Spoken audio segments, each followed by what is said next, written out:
Bien, dans cet audio, on va voir quels sont ce qu'on appelle les groupements fonctionnels en chimie organique.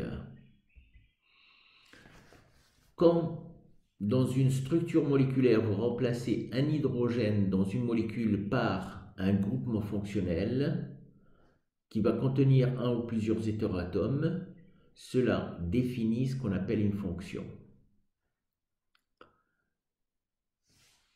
Dans cette partie du cours, il y a peu de choses à expliquer ou à comprendre, mais en revanche, il y a des choses à retenir et à mémoriser. Parce que vous allez être questionné là-dessus, que vous allez être évalué là-dessus. Vous devez connaître les principales fonctions de la chimie organique. Donc, dans un tableau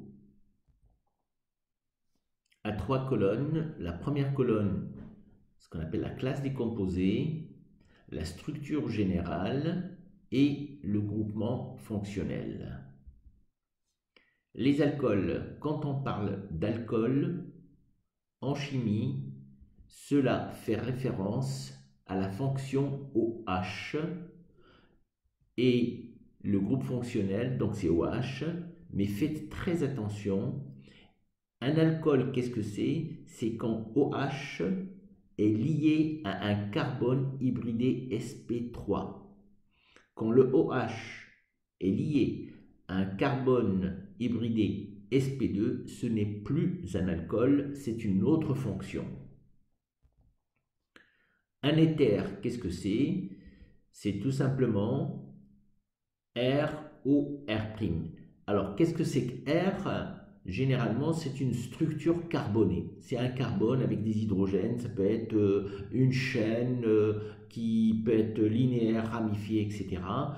Tout ce qui est R, c'est ce qu'on appelle un radical, c'est-à-dire c'est une suite de carbone qui est autour de l'oxygène.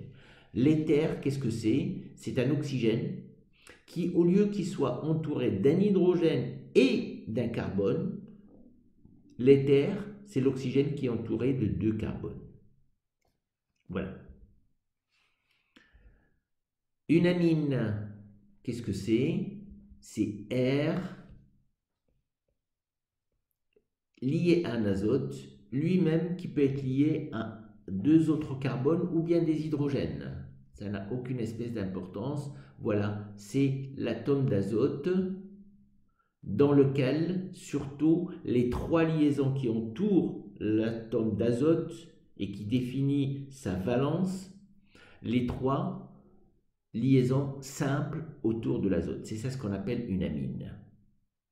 Qu'est-ce que c'est qu'un aldéhyde? Un aldéhyde, c'est un carbone doublement lié avec un oxygène et un hydrogène d'un côté et un carbone de l'autre. C'est CHO. Voilà, et on l'écrit CHO, surtout pas OH pour ne pas le confondre avec un alcool. Quand vous voyez CHO, sachez qu'il s'agit d'un aldéhyde. C'est une fonction qui se situe toujours à l'extrémité d'une chaîne dans laquelle le carbone doublement lié avec l'oxygène est simplement lié avec un hydrogène. L'acétone, les cétones, c'est comme les aldéhydes, sauf que là, ce n'est pas un hydrogène, c'est un carbone. Donc, c'est O, là vous allez avoir un carbone, un autre carbone. Voilà. Donc, c'est la fonction cétone est symbolisée par la double liaison entre le carbone et l'oxygène, et le carbone doit être lié à 2 autres carbones. Un acide carboxylique, je pense que vous le connaissez, RCOOH.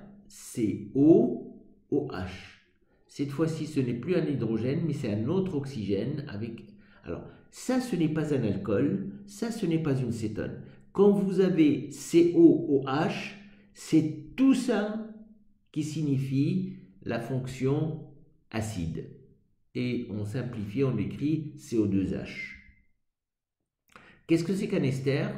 C'est tout simplement un acide dans lequel on a remplacé l'hydrogène par un groupement R alkyle, c'est une chaîne carbonée. Donc, on remplace H par un carbone et ça devient non pas un acide carboxylique, mais un ester. RCO, CO2R. L'amide, qu'est-ce que c'est? Donc, vous voyez, le N, il est attaché à un carbone avec un CO. Donc, tout cela, c'est la fonction amide. La fonction amide, ça ressemble à la fonction ester, sauf qu'à la place de l'azote dans l'ester, on a un oxygène. Donc c'est ONRR'. Le R' et R seconde peuvent être aussi des hydrogènes. Un anhydride, qu'est-ce que c'est? C'est comme si vous aviez, au lieu d'avoir un acide d'un côté, un acide de l'autre, bah c'est un petit peu, vous les attachez entre eux. Donc c'est O, c'est double liaison oxygène. Voilà le groupe fonctionnel d'un anhydride. C'est comme s'il s'agissait de deux fonctions acides auxquelles on a enlevé une molécule d'eau. Le nitrile, c'est une fonction que vous allez voir assez souvent. Qu'est-ce que c'est? C'est tout simplement l'azote triplement lié avec le carbone. Quand vous voyez un azote triplement lié avec un carbone, tout cela, ça fait partie de ce qu'on appelle une fonction nitrile. Les halogénures d'acyle, qu'est-ce que c'est? C'est tout simplement comme les acides, mais au lieu d'avoir un OH ici, vous avez un halogène. Très souvent, c'est plutôt le chlore, le brome au iode, presque pas de fluor. Donc, c'est essentiellement des halogénures, des chlorures d'acyle, des bromures d'acyle ou des iodures d'acyle. Et on les écrit COX. Ben là, vous voyez, ce n'est pas CO2H, c'est COX. Voilà pour ces fonctions. Ce que je vous propose de faire pour retenir toutes ces fonctions, c'est tout simplement les réécrire sur une grande feuille.